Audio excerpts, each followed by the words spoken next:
to the new session of chemistry and today's topic is mole concept। अभी हम atoms और molecules की बात कर रहे हैं। उसमें हमारा जो लास्ट लेक्चर था उसमें हमने क्या पढ़ा था? हमने पढ़ा था मॉलिक्यूलर मास और formula unit mass. Molecular mass कैसे फाइंड करते हैं, फॉर्मूला यूनिट मास कैसे फाइंड करते हैं, दोनों की मेथड सेम थी। जितने जितने उसमें एटम है उसके मास का आपका क्या करना था? समेशन करना था। लेकिन अगर आयोनिक कंपाउंड है तो आप यूज करते थे वर्ड फॉर्मूला यूनिट मास, और अगर सिंपल कंपाउंड है then we can use molecular mass. अब हमारा लास्ट जो टॉपिक है ना वो है मोल कंसेप्ट, और बहुत ही इंपॉर्टेंट टॉपिक है मोल कंसेप्ट। अब ये मोल कंसेप्ट की जरूरत क्यों है? देखो, हमारा चैप्टर का नाम ही है एटम एंड मॉलिक्यूल्स, और हमने डिफाइन किया था कि atom is the smallest particle of matter, tiniest particle of matter. Dalton ने बोला था अगर इतना छोटा पार्टिकल है we can see by our naked eyes, we can't see by our naked eyes, right? हम अपनी नेकेड आई से भी देख नहीं पाते। अगर उसे देख भी नहीं पाते, इतना छोटा है, तो उसको काउंट करने के लिए, राइट, उसको काउंट करने के लिए छोटे छोटे यूनिट्स काम नहीं आएंगे। जैसे कि देखो यहाँ पे 1 dozen is equal to 12, 1 gross is equal to 144, right? अगर हम काइट्स खरीदने जाते हैं तो बोलते हैं ना कि 1 डजन दे दो, मींस 12 दे दो। लेकिन अगर वाटर खरीदने गए, वाटर का फॉर्मूला है H2O। We all know that we can't see by our naked eyes। H2O का एक मॉलिक्यूल को हम तो देख नहीं पाते, तो वैसे बोलेंगे कि चलो मुझे 1 डजन वाटर दे दो, तो उसका कुछ मीनिंग ही नहीं होगा। 1 dozen means 12 H2O, H2O, H2O, वो काउंटेबल भी नहीं है, राइट? सो इतना छोटा यूनिट है वो। केमिकल रिएक्शन में जब आप मॉलिक्यूल्स की बात करेंगे, नंबर ऑफ मॉलिक्यूल्स की, तो काम नहीं आएगा। इसीलिए कुछ नया कंसेप्ट आया, राइट? उसी को बोलते हैं मोल कंसेप्ट। फिक्स करो। अब हम मोल कंसेप्ट कुछ एक रिएक्शन से स्टार्ट करेंगे। आपके सामने यहाँ पे रिएक्शन जो दी गई है वो है वाटर की, राइट? हाइड्रोजन ऑक्सीजन रिएक्ट करके फॉर्म करते हैं वाटर। तो इसको कैसे हम बोलते हैं? चलो, फर्स्ट केस में अगर हम काउंट करते हैं नंबर ऑफ मॉलिक्यूल, तो हम कैसे बोलेंगे कि when 2 molecules of hydrogen react with 1 molecule of oxygen to form 2 molecule of water। Simple सी बात है। कैसे? नंबर ऑफ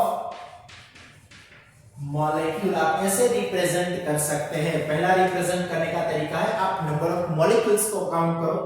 तो हाइड्रोजन के कितने हैं? 2, ऑक्सीजन के 1 और वाटर के 2। ये फर्स्ट केस हुआ।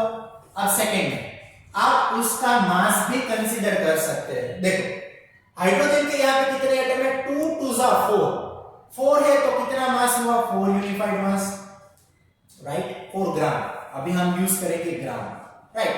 चलो, प्लस ऑक्सीजन का 1 ऑक्सीजन का 12, तो यहाँ पे टोटल 2 है, ना 16, 1 ऑक्सीजन का 16 है, सॉरी, सो 32 ग्राम गिव्स H2O का। अगर आप मॉलिक्यूलर मास फाइंड करोगे तो 18 आएगा, सो यहाँ पे हुआ 36 ग्राम। अब देखो 32 plus 4 36, 36 law of conservation of mass, right? Reactant और प्रोडक्ट दोनों में मास इक्वल होना चाहिए, और यहाँ पे इक्वल है।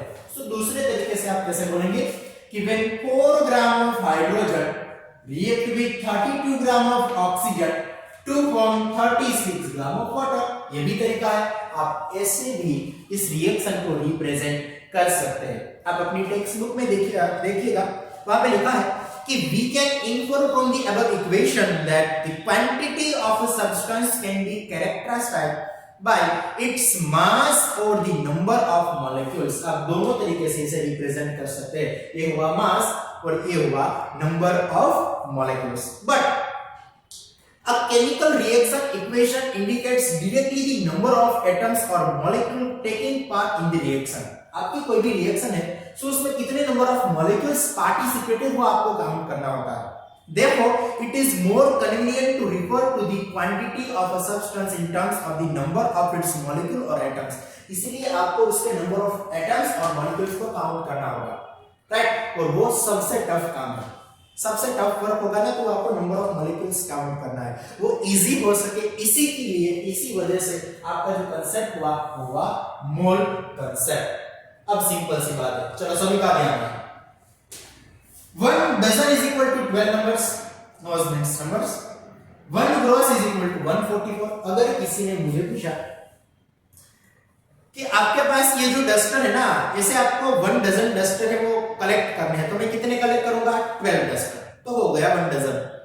अगर किसी ने बोल दिया, सर फिरा होगा तो बोल दिया कि आपको 1 ग्रोस कलेक्ट करने हैं, तो हमने 144 कलेक्ट करने हैं, सो मैंने 144 कलेक्ट किया। अगर किसी ने बोल दिया, वो बंदा केमिस्ट्री वाला ही होगा जो वैसे बोलने वाला है, वो बोलेगा कि 1 मोल आपको ये डस्टर कलेक्ट करने हैं। अभी 1 मोल डस्टर आपको कलेक्ट करने हैं, so 1 mole is equal to, ये आपको याद रखना है, सोते जागते उठते बैठते, that 1 mole is equal to 6.022 into 10 raised to 23। ओ बाप रे, आपको कितने कलेक्ट करने हैं? 6.022 into 10 raised to 23 मींस इसके बाद 06022, उसके बाद 20 zeros। इतने जब आप डस्टर कलेक्ट करोगे, इतने डस्टर कलेक्ट करोगे, तो आपके पास कितने कलेक्ट हुए होंगे?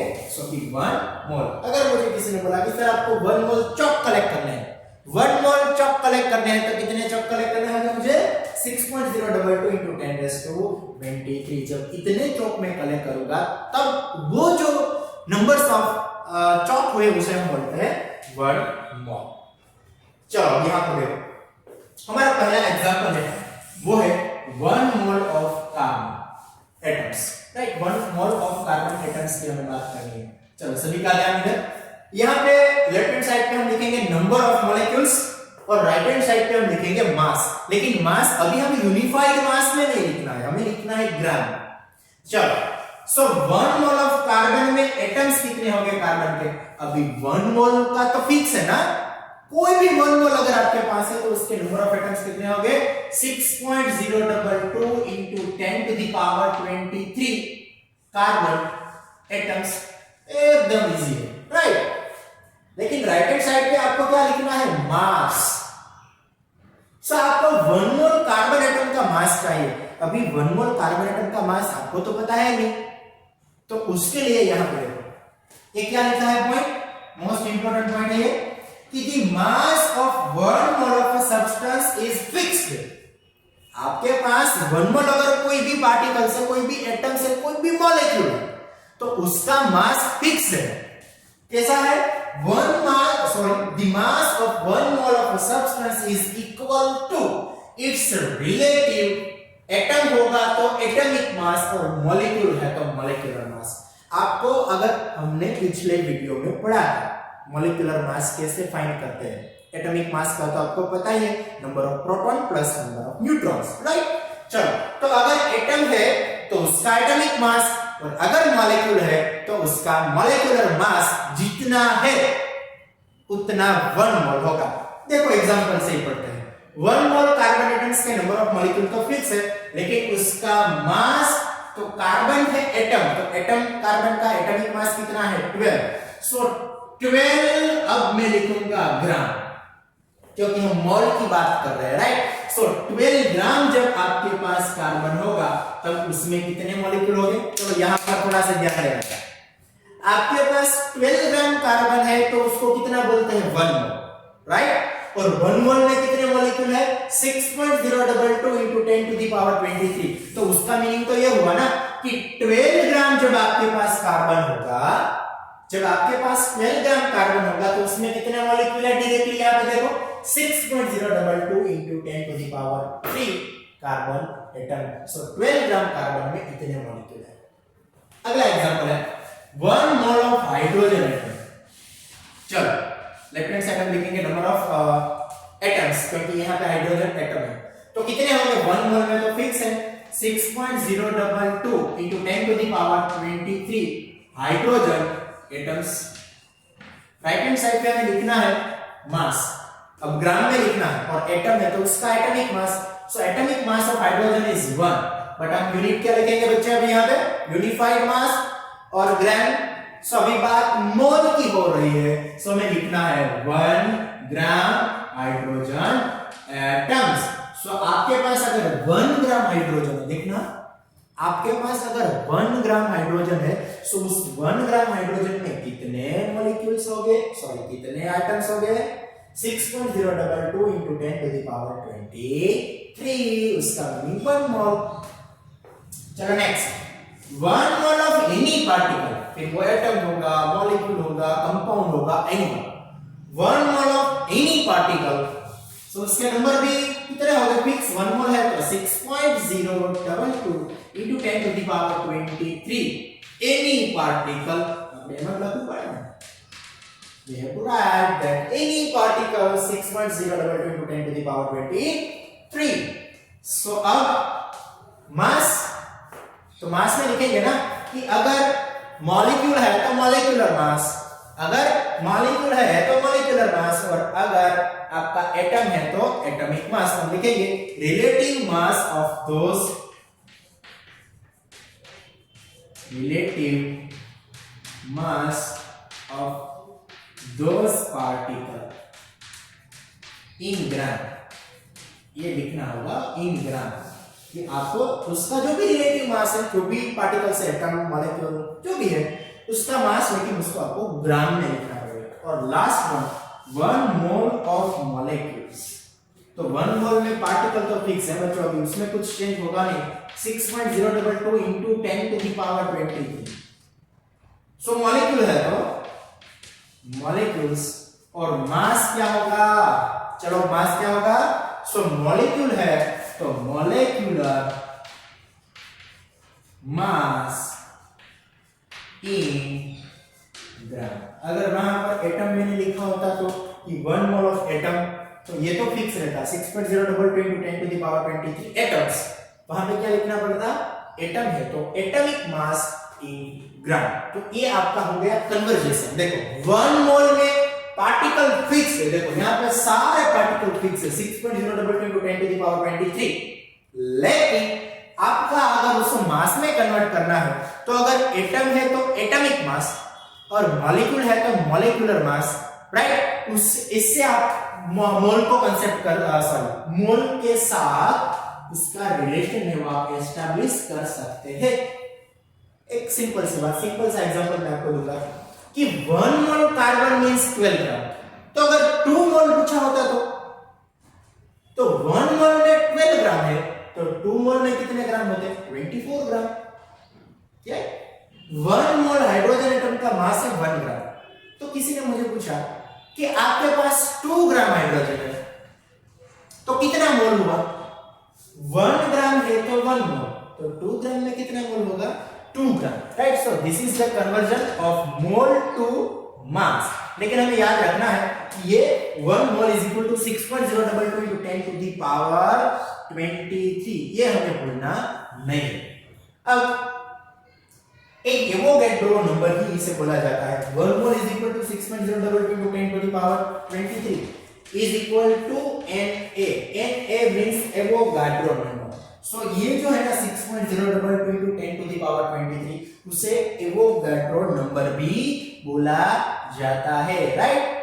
वहां में लिखा है कि the amount of substance symbol n of a system is a measure of number of specified element entities, means यहां पे जो 1 mole is equal to 6.022 into 10 to the power 23 है वो अमिएडो एवोगाड्रो साइंटिस्ट है, अमिएडो एवोगाड्रो, उसके नेम से उसको Na means Avogadro number भी बोला जाता है। सो एवोगाड्रो नंबर अगर पूछा जाए तो भी आपको क्या लिखना है, 6.022 into 10 to the power 23, और अगर मास आपको लिखना है तो लिखना है रिलेटिव मास इन ग्राम।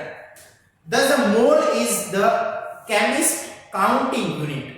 सो केमिस्ट हमारे लिए ये जो मोल है वो क्या है, वो काउंटिंग यूनिट है, क्योंकि ये छोटे छोटे यूनिट तो काम कर नहीं रहे थे, इसलिए कोई बड़ा सा यूनिट चाहिए था, और वो बड़ा सा यूनिट क्या है, मोल concept, right. The word mole was introduced around 1896 by Wilhelm Oswald, who derived the terms from the Latin word moles meaning heap or pile. Latin word है मोल, उसका मीनिंग होता है हीप, राइट। उसके ऊपर से उसका नाम मिला मोल, वो ये हीप ही हुआ ना, एक तरीके से 6 में 0 double into 10 to the power 23 एक हीप ही होगा, राइट। तो लैटिन वर्ड मोल के ऊपर से उसका मीनिंग होता है हीप और पाई। A substance may be considered as a heap of atoms or molecule. मेरे पास मॉलिक्यूल का हीप ऐसा है, राइट, ऐसा ही हम सोचते हैं, तो उसी के लैटिन नेम से हमें ये कंसेप्ट मिला, नेम मिला मोल, right. The unit mole was accepted in 1967 to provide a simple way of reporting a large number, the massive heap of atoms and molecules in a sample. अगर आपके पास simple सी बात है ना, हमने 1 लीटर वाटर अगर लिया होता, राइट, तो उसमें तो कितने मोल्स हो गए, तो उसमें कितने पार्टिकल्स हो गए वाटर के, तो हम काउंट नहीं कर सकते। इसी के लिए काउंटिंग के लिए हमने एक अलग सा जो यूनिट चूज किया है वो है मोल कंसेप्ट। सो ये बात हुई मोल कंसेप्ट की बेसिक सी। अब हम अगले लेक्चर में क्या पढ़ने वाले हैं? In next lecture we are going to learn about some basics numericals about mole concept, कि जैसे कि मोल से हम उसको मास में कैसे कन्वर्ट कर सकते हैं, मोल से हम नंबर में कैसे कन्वर्ट कर सकते हैं। सो हम अगले सेशन में पढ़ने वाले हैं numericals of mole concept. I think आपको ये मोल कंसेप्ट का जो टॉपिक है वो समझ में आ गया होगा, और अगर आपको समझ में आ रहा है, वो अच्छा लगा है लेक्चर, तो आपको लाइक करना है और please give comment in comment section, क्योंकि आपकी कमेंट्स जो है वो मेरे लिए पावर बूस्टर है, राइट। सो आपको जैसा भी लेक्चर लगा हो आप वहां पर जेन्युइन कमेंट कर सकते हैं। सो मिलते हैं हम अगले सेशन में with our numericals of mole concept. तब तक सबको बाय बाय।